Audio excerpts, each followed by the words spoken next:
ನಮಸ್ಕಾರ ಗೆಳತಿಯರೇ, ಸಿರಿ ಚಾನಲ್ಗೆ ಮತ್ತೊಮ್ಮೆ ನಿಮ್ಮೆಲ್ಲರಿಗೂ ಸ್ವಾಗತ. ಪ್ರತಿ ದಿವಸದ ವಿಡಿಯೋದಲ್ಲೂ ಕೂಡ ನನ್ನ ಕೆಲಸದೊಂದಿಗೆ ನನ್ನ ಅಭ್ಯಾಸ ಯಾವ ರೀತಿ ಮಾಡ್ತೀನಿ ಅಂತ ತೋರಿಸ್ಕೊಡ್ತೀನಿ. ಈ ವಿಡಿಯೋಸ್ಗಳು ಓದುವವರಿಗೆ ಅಥವಾ ಗೃಹಿಣಿಯರಿಗೆ ಒಂದು ಮೋಟಿವೇಟ್ ಆಗ್ತೈತಿ ಅಂತಂದು ನನ್ನ ಭಾವನೆ. ಈ ಎಲ್ಲ ಮುಂದಿನ ವಿಡಿಯೋಸ್ಗಳನ್ನು ನೀವು ನೋಡಬೇಕು ಅಂತಂದ್ರೆ ಸಬ್ಸ್ಕ್ರೈಬ್ ಮಾಡ್ಕೊಂಡು ನೋಡಿರಿ. ಯಾಕಂದರೆ ನನಗೂ ಕೂಡ ಹೊಸ ವಿಡಿಯೋಸ್ಗಳನ್ನು ಮಾಡೋದಕ್ಕೆ ನಿಮ್ಮ ಸಬ್ಸ್ಕ್ರಿಪ್ಷನ್ ಒಂದು ಮೋಟಿವೇಶನ್ ಕೊಡ್ತೈತಿ. ಅದಕ್ಕೋಸ್ಕರ ಸಬ್ಸ್ಕ್ರೈಬ್ ಮಾಡೋದನ್ನು ಮಾತ್ರ ಮರಿಬೇಡ್ರಿ. ಮತ್ತು ವಿಡಿಯೋ ಇಷ್ಟ ಆಯಿತು ಅಂದ್ರೆ ಲೈಕ್ ಮಾಡಿರಿ, ನಿಮ್ಮ ಫ್ರೆಂಡ್ಸ್ ಮತ್ತು ಫ್ಯಾಮಿಲಿ ಜೊತೆ ಶೇರ್ ಮಾಡ್ಕೊರಿ. ಯಾರಾದರೂ TET ಮತ್ತು CETಗಳಿಗೆ ಓದ್ತಾ ಇದ್ರು ಅಂತಂದ್ರೆ ಅವರಿಗೂ ಕೂಡ ಈ ವಿಡಿಯೋಸ್ಗಳನ್ನು ಶೇರ್ ಮಾಡಿಕೊಡ್ರಿ. ಆಲ್ಮೋಸ್ಟ್ ನಾವು TET ಮತ್ತು CET ಬರೆಯೋರೆಲ್ಲರೂ ಈಗ ಏಜ್ಡ್ ಇರ್ತೀವಿ. 30 ಮತ್ತು 35+ ಇದ್ದವರೇ ಅದೀವಿ. ಎಲ್ಲರೂ ಕೂಡ ಮನೆ ಕೆಲಸವನ್ನು ಮಾಡಿಕೊಂಡು ಓದ್ತಾ ಇರ್ತೀವಿ. ಇದೊಂದು ಮೋಟಿವೇಶನ್ ಆಗಲಿ ಅಂಥೇಳಿ ನಾನು ವ್ಲಾಗ್ ಜೊತೆಗೆ ಸ್ಟಡಿ ವ್ಲಾಗ್ ಕೂಡ ಆ್ಯಡ್ ಮಾಡಾಕ್ತೀನಿ. ನೀವು ಕಸ ಹುಡುಕ್ಬೇಕಾದ್ರೆ ನೋಡ್ತಿರ್ಬೇಕು, ಇನ್ನೂ ಕತ್ಲಿತ್ತು. ಇನ್ನು 5:45 ಗಂಟೆಗೆ ಎದ್ದು ಕಸ ಅದೆಲ್ಲ ಹುಡುಗಿ ಕ್ಲೀನ್ ಮಾಡಿಕೊಂಡು, ಇವತ್ತು ಅಡುಗೆ ಕೆಲಸ ಜಾಸ್ತಿ ಇರಲಿಲ್ಲ, ಯಾಕಂದರೆ ಇಡ್ಲಿ ಮಾಡಾಕ್ತಿದ್ವಿ. ಸ್ವಲ್ಪ ನನಗೆ ಬೆಳಿಗ್ಗೆ ಟೈಮ್ ಸಿಕ್ತು, ಅದಕ್ಕೋಸ್ಕರನೇ ಕಸ ಎಲ್ಲ ಹುಡುಗ ಆದಮೇಲೆ ಒಂದು ಅರ್ಧ ತಾಸು ಪೌಣ ತಾಸು ಓದ್ಕೊಂಡ್ರಾಯ್ತು ಅಂತೇಳಿ ಓದ್ಕೋತಾ ಕುಂತೀನಿ. ಇವತ್ತಿಂದ EVS ನೋಟ್ಸ್ಗಳನ್ನು ಮಾಡ್ಕೊಳ್ಳೋದಕ್ಕೆ ಪ್ರಾರಂಭ ಮಾಡೀನಿ. ಆ್ಯಪ್ನಲ್ಲಿನೇ ಸ್ಟಾರ್ಟ್ ಮಾಡೀನಿ. ಯಾವುದೇ ರೀತಿಯಾದಂತಹ ಬುಕ್ಸ್ಗಳು ನನ್ನ ಪ್ರೈಮರಿಯಲ್ಲಿ ಬುಕ್ಸ್ಗಳಿಲ್ಲ ನನ್ನ ಕಡೆ.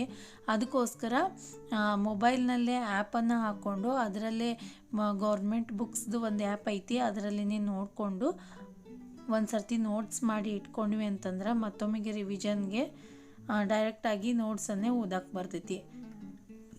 ನಾನು 5ನೇ ಕ್ಲಾಸಿಂದ ಸ್ಟಾರ್ಟ್ ಮಾಡೀನಿ.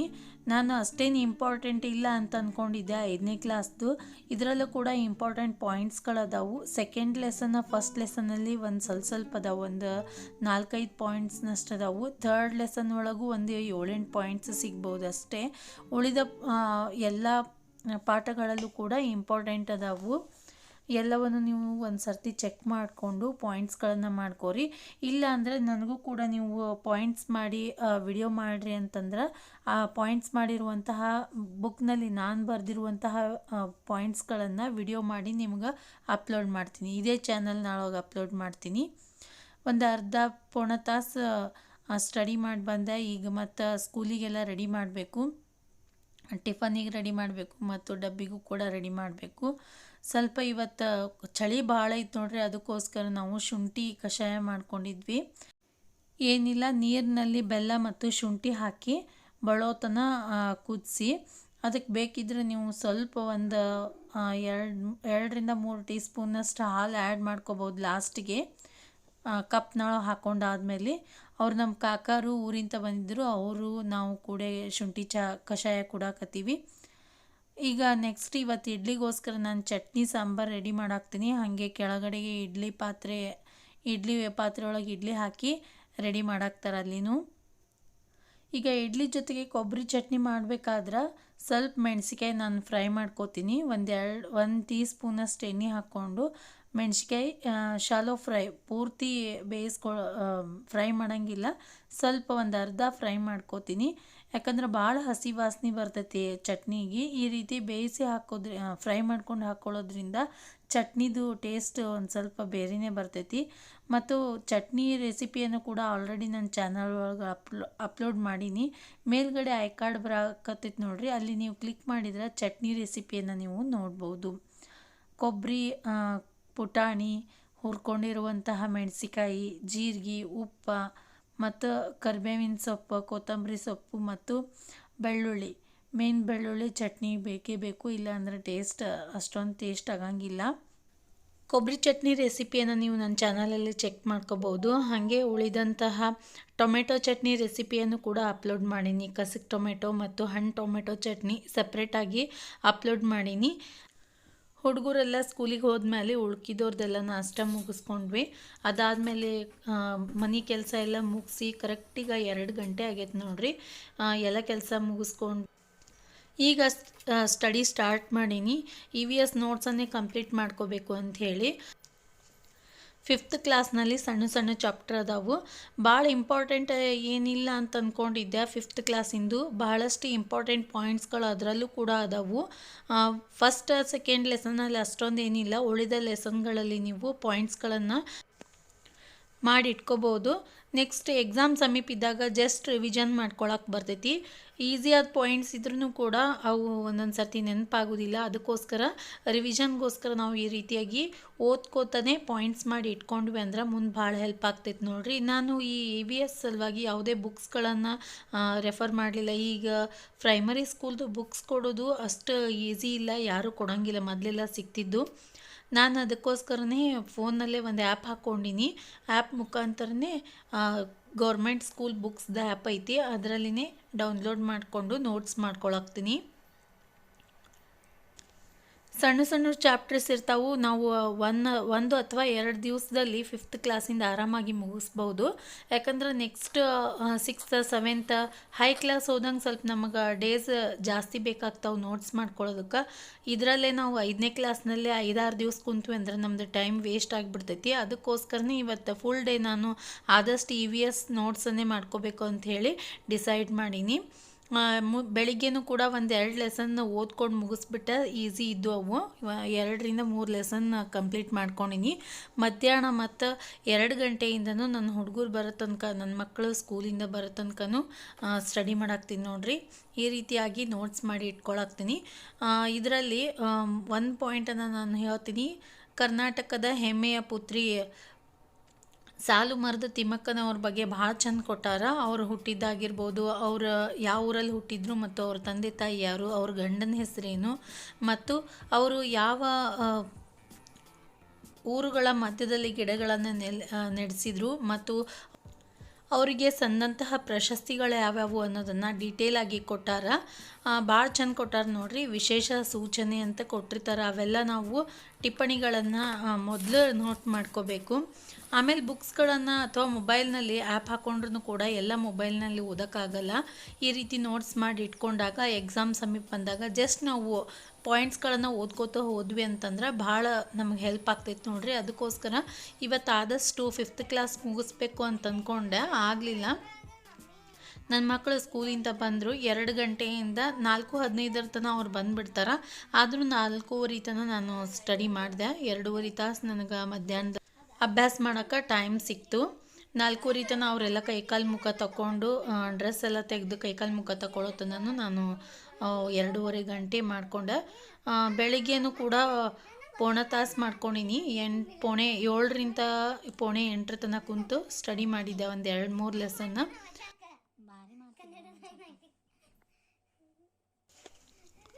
ಮಧ್ಯಾಹ್ನದ ಸ್ಟಡಿ ಮುಗಿಸ್ಕೊಳ್ಳೋನೇ ಹುಡುಗರಿಗೆಲ್ಲ ಊಟಕ್ಕೆ ಕೊಡೋದಾಯಿತು. ಮತ್ತು ಸಂಜೆ ಕೆಲಸ ಇರ್ತಾವೆ ನೋಡ್ರಿ. ಕಸ ಹುಡುಗೋದಾಗಿರ್ಬೋದು, ದೀಪ ಹಚ್ಚೋದು. ಮತ್ತು ಈಗ ಸಂಕ್ರಮಣ ಬಂತು. ಈ ಕಡೆ ನಮ್ಮ ಕಲಬುರಗಿ ಸೈಡೆಲ್ಲ ಸಂಕ್ರಮಣಕ್ಕೆ ಶೇಂಗಾದ ಹೋಳಿಗೆ ಮಾಡ್ತೀವಿ. ಅದಕ್ಕೋಸ್ಕರ ಪುಡಿ ರೆಡಿ ಮಾಡಿಡಾಗ್ತಿದೆ. ಶೇಂಗಾ ಹುರಿದಿಟ್ಟಿದ್ರು, ನಾನು ಪುಡಿ ಮಾಡಿ ರೆಡಿ ಮಾಡಿ ಇಟ್ಕೊಳಾಕ್ತೀನಿ. ಶೇಂಗಾ ಮತ್ತು ಬೆಲ್ಲ ರೆಡಿ ಮಾಡಿ ಇಟ್ಕೊಂಡ್ವಿ ಅಂದ್ರೆ ನನಗೆ ಟೈಮ್ ಸಿಕ್ಕಾಗ ಸ್ವಲ್ಪ ಸ್ವಲ್ಪ ಮಾಡೋಕ್ಕೆ ಆಗ್ತದಂಥೇಳಿ ರೆಡಿ ಮಾಡಿ ಇಟ್ಕೊಳಾಕ್ತೀನಿ. ಅದ್ರ ಜೊತೆಗೆ ಹೆಸರುಬೇಳೆ ಪಾಯಸ ರೆಡಿ ಮಾಡಾಕ್ತಾರೆ ನಮ್ಮ ತಂಗಿಯವರು. ಇವರು ಕಝಿನ್ ಕೋ ಸಿಸ್ಟರ್ ನೋಡ್ರಿ. ನಮ್ಮ ಕಾಕನ ಮಗಳೂ ಆಗಬೇಕು ಮತ್ತು ನನ್ನ ಮೈದನ ಹೆಂಡತಿ ಕೂಡ ಆಗಬೇಕು. ಈ ರೀತಿಯಾಗಿ ಈವ್ನಿಂಗ್ ಕೆಲಸವನ್ನು ಮುಗಿಸ್ಕೊಂಡು 7-7:30 ತನಕ ಆಗ್ತೈತೆ ರೀ ಈವ್ನಿಂಗ್ ಕೆಲಸ. ಮತ್ತೇನಾದರೂ ಎಕ್ಸ್ಟ್ರಾ ಇತ್ತಂದ್ರೆ ಒಮ್ಮೆ ಊಟ ಗೀಟ ಮುಗಿಸ್ಕೊಂಡು ಹೋಗಿ ಓದಕ್ಕೆ ಕುಂತ್ನಂದ್ರೆ ನನಗೆ ರಾತ್ರಿ ನಮ್ಮ ಮನೆಯವ್ರು ಬರೋ ತನೂ ಟೈಮ್ ಇರ್ತೈತಿ. 2.5-3 ತಾಸು ಸಿಗ್ತೈತಿ ಆವಾಗೂ ಕೂಡ. ಅದಕ್ಕೋಸ್ಕರ ಸಂಜಿನ್ಯಾಗ ಏನು ಹುಡುಗರು ಬಂದ ಮೇಲೆ ಕೆಳಗೆ ಏನು ಬರ್ತೀನಲ್ಲ ಆವಾಗನೇ ಎಲ್ಲ ಕೆಲಸ ಮುಗಿಸ್ಕೊಂಡು ಹೋಗ್ಬಿಡ್ತೀನಿ ಒಮ್ಮೆ. ಮತ್ತು ರಾತ್ರಿದ ಅಡುಗೆ ಏನಾರ ಇದ್ರೂ ಕೂಡ ಹೀಗೆ ಮಾಡಿ ಮುಗಿಸ್ಬಿಡ್ತೀನಿ. ಊಟ ಗೀಟ ಮುಗಿಸ್ಕೊಂಡು ಕರೆಕ್ಟಾಗಿ 8 ಗಂಟೆಗೆ ಬಂದಿದ್ದೆ ನೋಡ್ರಿ ಮೇಲೆ. ಈಗ ಮತ್ತು 8 ಗಂಟೆಗೆ ಕರೆಕ್ಟಾಗಿ ಸ್ಟಾರ್ಟ್ ಮಾಡೀನಿ ಅಭ್ಯಾಸ. ಹಾಗೆ ಹುಡುಗರಿಗೂ ಕೂಡ ತೊಗೊಂಡಿರ್ತೀನಿ ಅಭ್ಯಾಸ. ಅವ್ರದ್ದು ಟೆಸ್ಟ್ ಇದ್ದು ನನ್ನ ಜೊತೆನೇ ಅವರು ಕುಂತ್ಬಿಡ್ತಾರೆ. 8 ಗಂಟೆಯಿಂದ 11 ಗಂಟೆ ತನಕ ಸ್ಟಡಿ ಮಾಡ್ತೀನಿ. ಯಾಕಂದ್ರೆ ನಮ್ಮ ಮನೆಯವ್ರು ಬರೋದು ಲೇಟ, ಅಡುಗೆ ಎಲ್ಲ ಮುಗಿಸಿನೇ ಕುಂತಿರ್ತೀನಿ. ಹೀಗಾಗಿ ಏನೂ ಕೆಲಸ ಇರೋಂಗಿಲ್ಲ. ಫಿಫ್ತ್ ಕ್ಲಾಸಿಗೆ ನೀವು ಜಾಸ್ತಿ ಟೈಮ್ ತೊಗೋಬೇಡ್ರಿ, 1 ಅಥವಾ 2 ದಿವಸ ಟೈಮ್ ತೊಗೊಂಡು ಮುಗಿಸ್ಕೊಂಬೇಡ್ರಿ ನೋಟ್ಸನ್ನು ಮಾಡ್ಕೊಳ್ಳೋದು. ಇಂಪಾರ್ಟೆಂಟ್ ಪಾಯಿಂಟ್ಸ್ ಅದಾವೆ ಅದರಲ್ಲೂ ಕೂಡ. ಯಾರಿಗಾದರೂ ಬೇಕು ಅಂತಂದ್ರೆ ಹೇಳ್ರಿ, ನಾನು ಸಣ್ಣ ವಿಡಿಯೋ ಮಾಡಿ ಸ್ಲೋ ಮೋಷನಲ್ಲಿ ವಿಡಿಯೋ ಮಾಡಿ ಅಪ್ಲೋಡ್ ಮಾಡ್ತೀನಿ ಚಾನಲ್ನೊಳಗೆ. ಇಂಪಾರ್ಟೆಂಟ್ ಪಾಯಿಂಟ್ಸನ್ನು ನೀವು ಓದ್ಕೋಬೋದು, ಇಲ್ಲ ನೋಟ್ಸ್ ಮಾಡಿ ಕೂಡ ಇಟ್ಕೋಬೋದು. ಪ್ರತಿಯೊಂದು ಲೈನನ್ನು ಓದಿ ಯಾವುದು ಇಂಪಾರ್ಟೆಂಟ್ ಅನ್ನಿಸ್ತೈತೆ ಅದನ್ನು ನಾನು ನೋಟ್ ಮಾಡಿ ಇಟ್ಕೊಂಡೀನಿ. ಬೇಕಿದ್ರೆ ನೀವು ಕಮೆಂಟ್ ಸೆಕ್ಷನಲ್ಲಿ ತಿಳಿಸ್ರಿ. ಈ ರೀತಿಯಾಗಿ ಆ್ಯಪ್ನ ಮೂಲಕನೇ ನಾನು EVS ನೋಟ್ಸನ್ನು ಮಾಡ್ಕೊಳಾಕ್ತೀನಿ. 8ರಿಂದ 9 ತನಕ ನಾನು ನೋಟ್ಸ್ ಮಾಡ್ಕೊಂಡೆ EVSದು. ಅದಾದಮೇಲೆ SR ಎಜುಕೇಷನ್ದವ್ರ ಸೈಕಾಲಜಿ ಲೈವ್ ಕ್ಲಾಸ್ ಐತಿ, ಅದನ್ನೇ ನೋಡಾಕ್ತೀನಿ. ಒಂದು 2-3 ದಿವಸ ಹಾಕಿರಲಿಲ್ಲ ಅಂತ ಅಂದ್ಕೊತೀನಿ. ಈಗ 4th and 5th live class ನಡೆದೈತಿ. ವಿಡಿಯೋಸನ್ನು ಲೈವ್ ಆಗಿ ನೋಡ್ರಿ. ಅವ್ರು ಏನು ಮಾಡ್ತಾರೆ, ಕ್ವಶನ್ಸ್ ಜೊತೆಗೆ ಪೋರ್ಷನನ್ನು ಮುಗಿಸ್ಕೊಡಾಕ್ತಾರೆ. ಈಗ ಆಲ್ರೆಡಿ ಮುಗ್ದೈತಿ, ಒಂದು ಪಾಠ ಮುಗ್ದೈತಿ. ಮೊದಲನೇ ಪಾಠ ಶೈಕ್ಷಣಿಕ ಮನೋವಿಜ್ಞಾನ. ನೆಕ್ಸ್ಟ್ ಈಗ ಬೆಳವಣಿಗೆ ಮತ್ತು ವಿಕಾಸ ಸ್ಟಾರ್ಟ್ ಮಾಡ್ಯಾರ. ಯಾರಾದರೂ ನೀವು ರೀಸೆಂಟಾಗಿ ಸೈಕಾಲಜಿಯನ್ನು ಓದಕ್ಕೆ ಸ್ಟಾರ್ಟ್ ಮಾಡಿರಿ ಅಂತಂದ್ರೆ ಮೊದಲಿಗೆ ಅವ್ರು ಹೇಳೋಕ್ಕಿಂತ ಮುಂಚೆನೂ, ಲೈವ್ ಕ್ಲಾಸ್ ಕೇಳೋಕ್ಕಿಂತ ಮುಂಚೆನೂ ಒಂದು ಸರ್ತಿ ವಾಮದೇವಪ್ಪ ಅವ್ರ ಪುಸ್ತಕ ಅವ್ರು ಯಾವುದು ಈಗ ಲಾಸ್ಟ್ ಯಾವ್ದು ಮುಗಿಸಾರಲ್ಲ ವಿಡಿಯೋ, ಅದಕ್ಕಿಂತಲೂ ಮುಂದಿನ ಅದಾದಮೇಲೆ ಮುಂದಿನ ಒಂದು 10-15 ಪೇಜ್ಗಳನ್ನು ಓದ್ಕೋರಿ. ಅವ್ರು ಹೇಳುವಂಥ ಕ್ವಶನ್ಸ್ಗಳು ಮತ್ತು ಅದ್ರ ಜೊತೆಗೆ ವಿವರಣೆ ಕೊಟ್ಬಿಡ್ತಾರೆ. ಆವಾಗ ಮೈಂಡಲ್ಲಿ ನಮಗೆ ಫಿಕ್ಸ್ ಆಗಿಬಿಡ್ತೈತಿ, ಒಳ್ಳೆ ಓದೋ ಅವಶ್ಯಕತೆ ಇಲ್ಲ, ಆ ರೀತಿಯಾಗಿ ಹೇಳ್ಕೊಡಾಕ್ತಾರೆ ಅವರು. ನೀವು ಬೇಕಿದ್ರೆ ನೋಟ್ಸ್ ಕೂಡ ಮಾಡ್ಕೋಬೋದು ಅದ್ರ ಜೊತೆಗೇ. ಅವ್ರ ಕ್ಲಾಸ್ ಮುಗಿದಾದ್ಮೇಲೆ ಮತ್ತೆ EVS ನೋಟ್ಸ್ ಮಾಡ್ಕೊಳ್ಳೋದಕ್ಕೆ ಸ್ಟಾರ್ಟ್ ಮಾಡಿದ್ದೆ. ಲಾಸ್ಟ್ 8ನೇ ಪಾಠ ಮುಗಿಸೀನಿ. ಈಗ 9ನೇ ಪಾಠ ಸ್ಟಾರ್ಟ್ ಮಾಡ್ಬೇಕು ನೆಕ್ಸ್ಟ್. ಈಗ ಲಾಸ್ಟ್ 8ನೇ ಪಾಠ ಮುಗಿಲಿಕ್ಕೆ ಬಂದೈತಿ. ಇನ್ನು ಒನ್ ಡೇಯಲ್ಲಿ ಆರಾಮಾಗಿ ನಾನು 5th ಕ್ಲಾಸ್ದು ನೋಟ್ಸನ್ನು ಪೂರ್ತಿ ಬರ್ಕೊಂಡ್ಬಿಡ್ತೀನಿ. ಲಾಸ್ಟ್ ಈಗ ಕೃಷಿ ಪಾಠ ನೋಡ್ರಿ, ಇದು 8th ಒಂದು ಕೃಷಿ ಪಾಠ ಐತಿ. ಲಾಸ್ಟಿಗೆ 8ನೇ ಪಾಠದ ಕೊನೆಗೆ 2 ಲೈನ್ ಕೊಟ್ಟಾರ. ಯಾರಾದರೂ 5th ಕ್ಲಾಸದ್ದು ಸ್ಟಡಿ ಮಾಡಾಕ್ತೀರಿ ಅಂದ್ರೆ ಆ 2 ಲೈನನ್ನು ನನಗೆ ಕಮೆಂಟ್ ಸೆಕ್ಷನ್ ಒಳಗೆ ತಿಳಿಸ್ರಿ, ನೋಡೋಣ ಏನದ ಅಂಥೇಳಿ. ಆಲ್ರೆಡಿ ನಾನು ಈಗ ಬರಾಕ್ತಿದ್ದೆ, ಅದೇ ಲೈನ್ ಕೊಟ್ಟಾರ. ಆದ್ರೂ ಕೂಡ ನೀವು ಓದಾಕತ್ತಿದ್ರಿ ಅಂತಂದ್ರೆ ಕಮೆಂಟ್ ಸೆಕ್ಷನ್ ಒಳಗೆ ಬರೀತೀರಿ ಅಂತ ಅಂದ್ಕೊಂಡೀನಿ. ಈ ವಿಡಿಯೋ ಇಲ್ಲಿಗೆ ಸ್ಟಾಪ್ ಮಾಡ್ತೀನಿ. 8ರಿಂದ 11 ಗಂಟೆ ನನ್ನ ರಾತ್ರಿ ಅಭ್ಯಾಸ ಆಯ್ತು ನೋಡ್ರಿ. ಈ ವಿಡಿಯೋ ನಿಮಗೆಲ್ಲ ಇಷ್ಟ ಆಯಿತು ಅನ್ಕೋತೀನಿ. ಇಷ್ಟ ಆಗಿದ್ರೆ ಲೈಕ್ ಮಾಡಿರಿ, ನಿಮ್ಮ ಫ್ರೆಂಡ್ಸ್ ಮತ್ತು ಫ್ಯಾಮಿಲಿ ಜೊತೆ ಶೇರ್ ಮಾಡ್ಕೊರಿ. ಹಾಗೆ ನಮ್ಮ ಚಾನೆಲ್ಗೆ ಸಬ್ಸ್ಕ್ರೈಬ್ ಮಾಡ್ಕೊರಿ. ನಮಸ್ಕಾರ.